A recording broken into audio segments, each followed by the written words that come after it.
What is going on out here with Mr. Want-to-be civil rights activist Mr. Majors? He's out here referencing Mrs. Coretta Scott King, crying on camera and just showing his entire plumb backside. Let's see what TikTok calls to say. How would you describe your relationship?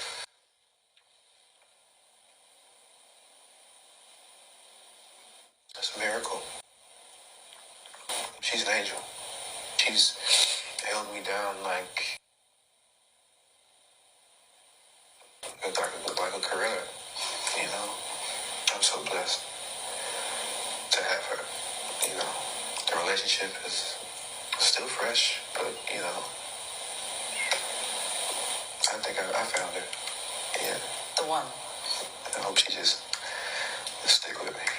Though describing a partner as an angel, a miracle, a Coretta may seem romantic at first glance, ultimately what it amounts to is a pedestal. Megan's presence serves the purpose of uplifting and saving his life. Humans do not have reciprocal relationships with angels, miracles, and fantasies of perfect wives. If she is an angel and a miracle, she is not a person who is fallible and flawed. This Coretta fantasy amounts to nothing more than the possession of a background figurine that exists purely for Jonathan's own career advancement. The collective angst, tension, and discomfort in that room is palpable, and that's because this is Jonathan Majors' most important performance yet.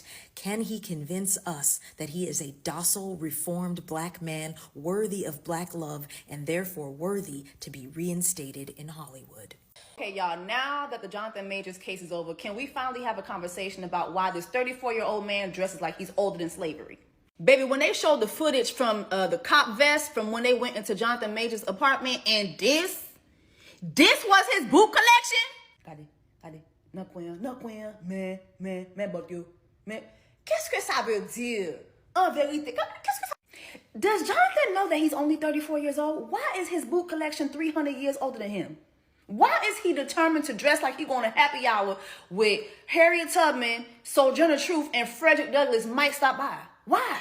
I mean, imagine dating Megan, Coretta Scott King Good, and this is how you dress?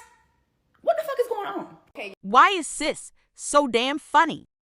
Here's what Jonathan Majors' GMA interview tells me as a publicist. First, you need to understand that Disney owns everything, but they own ABC and Marvel. Even though Disney fired Jonathan from Marvel, they gave him a primetime slot on GMA, which is on their sister network, ABC, also owned by Disney.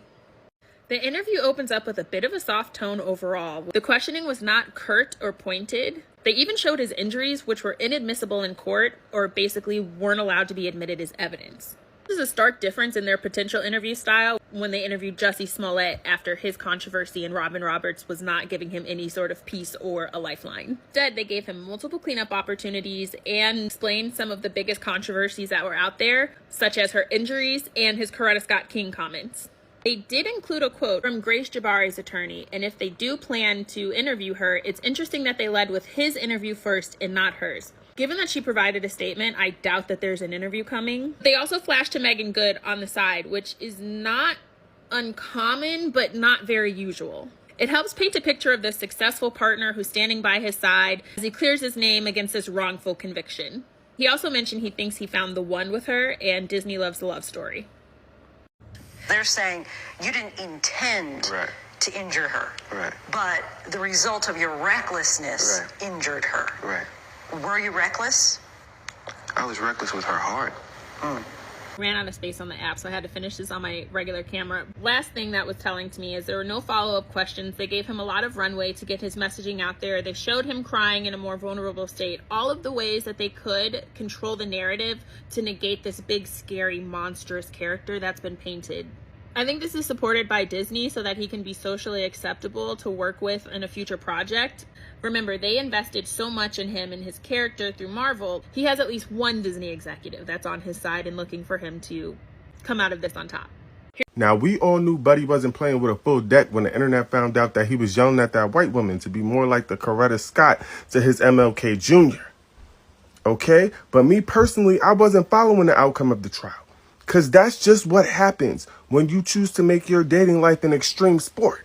Now, see me as somebody who's a product of Black love and intends to fully keep that tradition going. I wanted to mind my black ass business and stay in my black love ass lane. And that's not to knock nobody who chooses interracial dating. It's just your preference. Mine, not so. And see, here's the thing.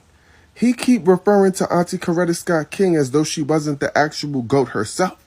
He keep talking about her like she was just a piece of jewelry that MLK wore to the March on Washington. And it's gonna piss me off. And Megan Good, the fact that you gonna stick beside him after he referred to you as the same Coretta Scott King who got dogged by her husband, saying you're a ride or die, Megan Good ain't no good.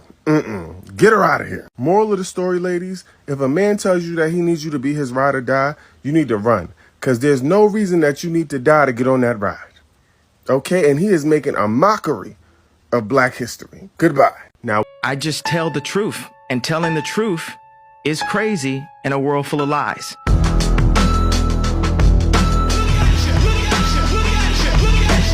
You guys let me know your thoughts on this situation in the comments. I'm going to go ahead and say this. I think Sir Majors is a narc. This man literally showed no remorse in his interview. I also think he used the term Coretta Scott King to trigger his ex. Let me know what you think. Remember, be respectful in the comments. See you in the next one.